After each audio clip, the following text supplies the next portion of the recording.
Hello everyone, Jeff here for Respawn Studios, back with my Diary of an Achievement horror series. This is episode 12. You see my gamer tag has changed yet again. I have a nasty habit I'm trying to stop of changing my gamer tag. I'm right now Aldu, A-L-D-U, if you want to add me as a friend. You see I've still kept my slower pace of about 1,000 Gamerscore a month instead of like a couple thousand. But in this video, I want to go through some of my favorite games to get achievements in. Not just ones that are easy, but that are enjoyable.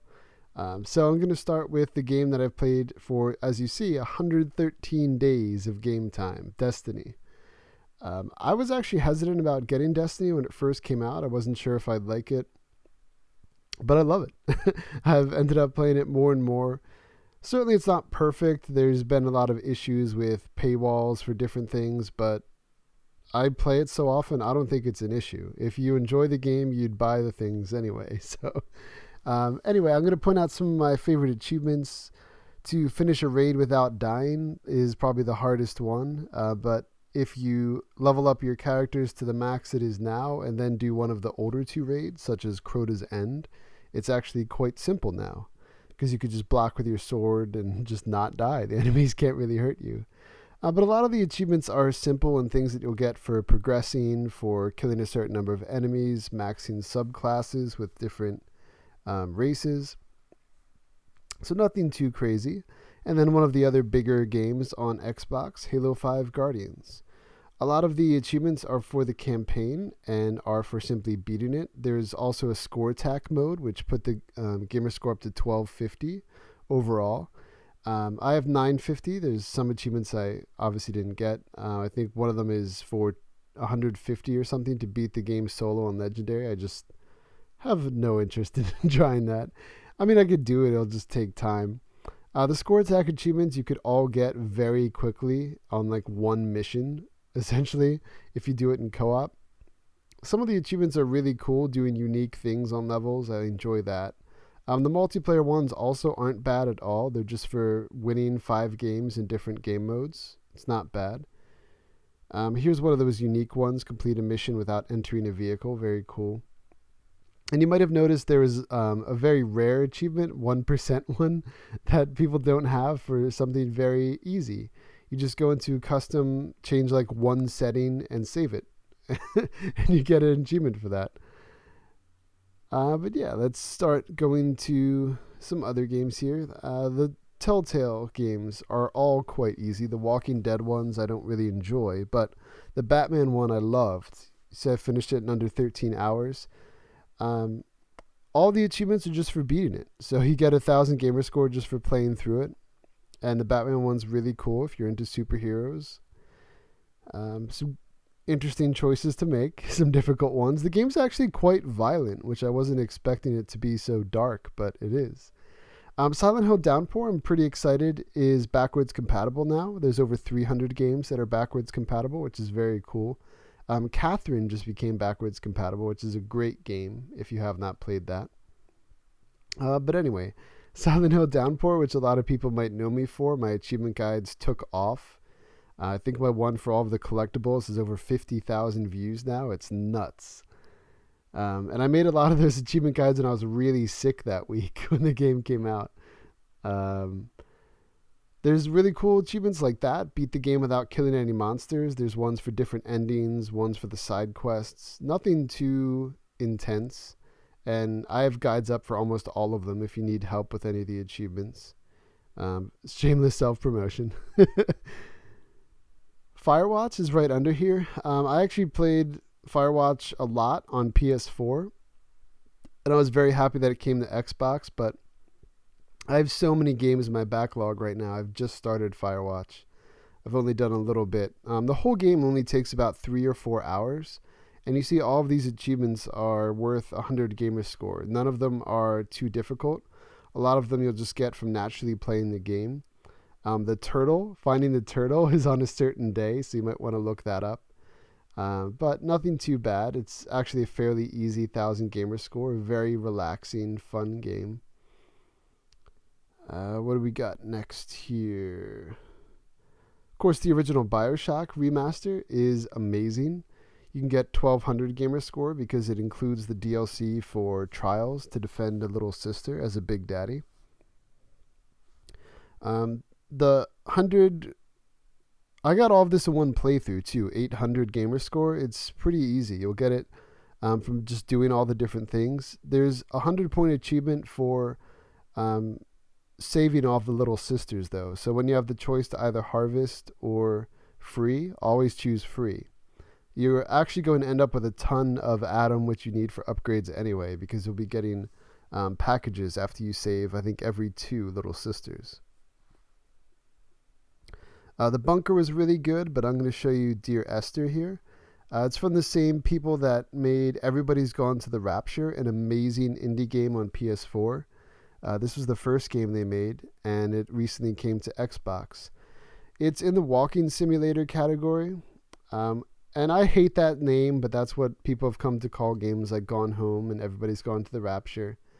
You just walk around and experience a story. A lot of the achievements are just for playing it, and you see it took less than 3 hours, but it's a very cool experience. The graphics are quite amazing. Even though the game is several years old now, I would highly suggest Dear Esther. Okay, Resident Evil 5 remaster. I think it's only $20, and I would buy it 100 times at that price. Resident Evil 5 is, I think, number 4 or maybe 5 on my all-time games list. I know a lot of people do not like the move to action in the Resident Evil series. I love it. Resident Evil 5 is so much fun to play. It's just a very well-made game. Sure, it's not horrifying, but it's just a great game. I enjoy playing it. The collectibles are fun. The achievements are varied. You have to shoot different score stars. There's DLCs that are fantastic. The first one, called Lost in Nightmares, is quite scary and kind of more like the original games. But it's great. If you ever want to do co-op, again, feel free to add me. I love playing Resident Evil 5. You could do the whole game co-op. Okay, NBA 2K17, the Prelude, was free. It was to hype people up and I guess make them want to buy NBA 2K17. But all the achievements are quite simple. There's only 2 that you have to do something for other than play it. One is you have to purchase an attribute point, which you're probably going to end up doing anyway. The one that you might miss is, let me scroll up a bit here. Equip a custom animation. You have to buy an animation and then actually go in and equip it. And the menus can be slightly confusing, so just make sure you do that. But you see, it only took a couple hours for that too, and it's free, and we're going to get to another free game in a little bit. But first, Fallout 4. I've actually seen a lot of backlash on Fallout 4 saying, oh, it's not an RPG, Fallout Vegas or 3 or better, which is strange because I remember a lot of people hating on New Vegas when it first came out, saying, oh, this sucks. Why they even go in this direction? Fallout 3 was the masterpiece. But now I see a lot of people looking back and saying New Vegas was better. That's crazy to me. I love both, but 3 was definitely better than Vegas. But anyway, 4 is just as good. There's so much to do. The DLCs are all great. Far Harbor, Nuka World give you a lot of variety. There's a lot of cool world building stuff you could do with your towns and connected communities. Valley is number 3 on my Game of the Year list for 2016, behind Layers of Fear and Dead Rising 4. But Valley is the second game made by the people that made Slender. And it's not a horror game, though it is a mystery. It's so much fun. It felt like a breath of fresh air to play this game. I play probably at least 70 or so new games every year, so a lot of them could kind of feel the same, and I know when they do because I play so many.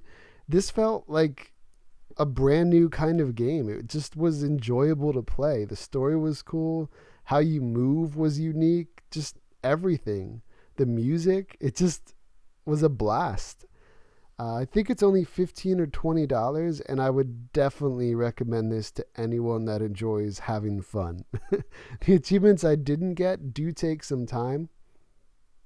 If I ever do have more time in my backlog of all kinds of big games I still have to play. I definitely want to go back and finish the full Gamerscore in Valley. I would highly, highly recommend it. All right, another backwards compatible game I want to point out is Alan Wake, my number 2 game of all time. Number 1 is Until Dawn, the horror game on PS4. It recently passed Alan Wake. If you've never played Alan Wake, you're crazy. You have to play this game. I think in backwards compatibility, it's only $20, and it's definitely worth more than that. If you could still get the disc, I think you could just install it to make it work, and you probably could get it for even cheaper. All of the DLCs are really good, so you might want to get those as well. I think those are a few dollars. If you don't get them, of course, you can only get the 1,000 gamer score instead of 1,500. But there's some unique ones in the game. Finishing each of the DLCs in one run without dying is pretty cool. Watching all of the TV shows, which are like the Twilight Zone in the show, is a nice one. There's cardboard cutouts that you find. It's like a running joke in the game. Your agent carrying around a cardboard cutout of you to promote you. You're a novelist. It's just great. The characters are amazing. The voice acting is amazing. It's just a really well-made game. It's a horror game, but more on the action side. There is a lot of mystery and intrigue. It's just fantastic. I could not say enough about Alan Wake. What do we have next? I've made achievement horror videos talking about Whispering Willows and Ben-Hur in the fall. I don't really enjoy them too much, so I'm going to go to Saints Row 4 here. This is another game that you can play in backwards compatibility. I think that version was free. And the Saints Row bundle with Saints Row 4 and the DLC Get Out of Hell, which is kind of its own game, are often on sale. I think they're only $20 each, so they're pretty cheap. But when they're on sale, I saw it was like $6. It's crazy. Saints Row 4 is amazing. You get all kinds of superpowers. You could jump really high, kind of fly. It's kind of like the joke version of Grand Theft Auto. And to me, it's even more enjoyable. And I love Grand Theft Auto. Okay, Borderlands 2. If you've never played the Borderlands series, it's another highly, highly recommended game. This is my number 3 game of all time. Borderlands 2. The first game is great, but Borderlands 2 passes it in every way. The voice acting is really good, but the best part is the humor. Everything about it is so funny. The writing is great. Handsome Jack is one of the best characters ever made for video games. He's the evil villain. He's really messed up, but he has a lot of humorous lines. Tiny Tina, one of the characters, is very memorable and funny. And a lot of the achievements are for doing ridiculous things. Like one of the DLC bosses, it's a very unique fight, the Nakayama fight. I would definitely play that DLC. Get the Handsome Jack collection and play Borderlands 2 and the pre-sequel. They're so much fun. And then again, that's why I'm making this video, to talk about games that have enjoyable gamer score, not just easy ones. All right, Forza Horizon 2 presents Fast and the Furious. This was also free to promote Forza Horizon and also the Fast and the Furious movies. I do not like racing games at all. I don't really like driving in games that much, but it's like, yeah, it's free. I'll give it a shot. It's so much fun. Oh my God. The achievements are actually easy. You're supposed to be doing different tricks and techniques. I didn't. I just naturally ended up like doing the techniques apparently.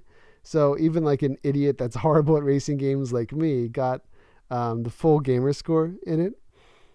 All right, here Among the Sleep, all of the achievements are 100 gamer score. Most of them are for finding collectibles. When you beat the game, you'd actually only end up with one 100-point achievement to finish the game. Everything else is optional. So make sure you look up a guide to find all of the drawings because some of them are very hard to find. Fun one is to do that strike one. Knock over all the bowling pins in the room at the start of the game. You get a 100 gamer score achievement. I've talked about Nero in past videos, a pretty unique indie game that I would suggest. But The Park is a very great little indie horror game. You see, I did it all in 3.5 hours, and that's 2 playthroughs. The game's really short. You could probably beat it in 90 minutes. You see the percentages here? Almost everyone has every achievement that's played this game. They're mostly just for doing it. One of the unique ones is The Mist. when you start the game, you turn around and walk back into the mist, and you unlock this achievement. I also made a guide for that and Chad. When you're on a swan boat ride early on, ignore what's going on with the shadows and instead look into the darkness, and you're going to see a guy in a suit. It's a scary game. It's kind of, to me, sort of a letdown of an ending because you kind of know what's going to happen. But here are two of the other best games ever made, Gone Home and Life is Strange.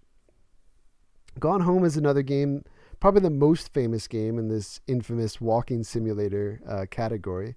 You see, one of the achievements here is to beat the full game in under a minute, which you can do if you use a crazy shortcut and run up to the attic.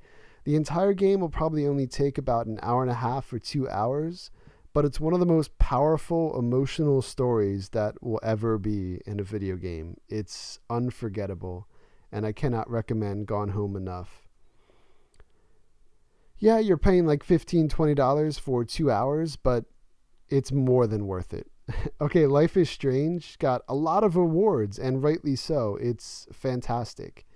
It's an episodic game where you start as kind of a normal experience playing a teenager in an artistic high school, but then you find out you can reverse time, and it gets crazier and crazier from there. It's another very emotional game. A lot of the achievements are for taking optional photographs, so you might want to look up some guides for them. I have my full playthrough up, but no achievement guides. All right, two more Telltale games there, Game of Thrones and Wolf Among Us. Wolf Among Us, most of the achievements you'll get just for playing through it, but there are ones that you have to find every character, and to do that, you have to make some different choices along the way. So you're going to have to replay certain sections of the game, which could take some time. Okay, here, Halo the Master Chief Collection. There's 6,000 Gamerscore available in this game. A lot of them aren't easy. You see, I have 199 achievements, and that's for like 1,900 Gamerscore. A lot of them are 5 and 10, so there's hundreds and hundreds and hundreds of achievements. But if you like Halo, if you like just doing co-op campaigns with your friends, and if you haven't played Halo, you need to. It's the flagship Xbox series for a reason. It has all of the campaigns. It has ODST as a downloadable campaign, and just so much content in one package. It had a horrendous launch with servers and multiplayer, but they've really fixed a lot. The game install size is going to be humongous because of all of the updates, but again, it's a lot of games for a low price and a lot of co-op fun to be had with friends. Okay, Outlast is one of the scariest games ever made, so you might be saying, how is this fun? But it is. The first time you play through it, don't look up any guides, don't read anything about the game if you don't know it, just experience it. It's horrifying. It's so scary. But then when you go back and you know all of the jump scares, everything's out of the way, it's actually enjoyable to play again. Yeah, it's still stressful trying to outrun guys, trying to outlast, but there's the cool achievements to not hide at all, which is great. There's to beat the hard one without dying, the whistleblower. And I made one of my favorite achievement guides for that, if you want to check that out, Bow Whistler. Okay, Dead Rising 3 is the last game I'm going to show off here. It was one of the launch titles for Xbox One. Dead Rising 4 just came out, and it's actually my favorite game I've played this year. These games are everything that is fun to me in video games. You could just do what you want. The time limit from the early games is gone. You could just go around killing zombies, putting ridiculous outfits on you and them. And the achievements I was showing there are for one of the DLCs, which is like an old school Capcom game, which is an absolute blast to play as well. Okay, I just want to point out a couple final things here, and we'll be wrapping up. First and foremost is Resident Evil 7. My most anticipated game in, I'd say, about 2 years. I cannot wait. The free demo is out. You need to play this. I will be making an achievement guide for everything in this game when it drops. And then I want to show we have a club. I know a lot of people watch these videos. If you want to interact with me and the other people in Respawn, join this group. Set up some co-op games. Play with me. I'll love to see you there. All right, thank you very much for watching, and I'll be back with more videos soon.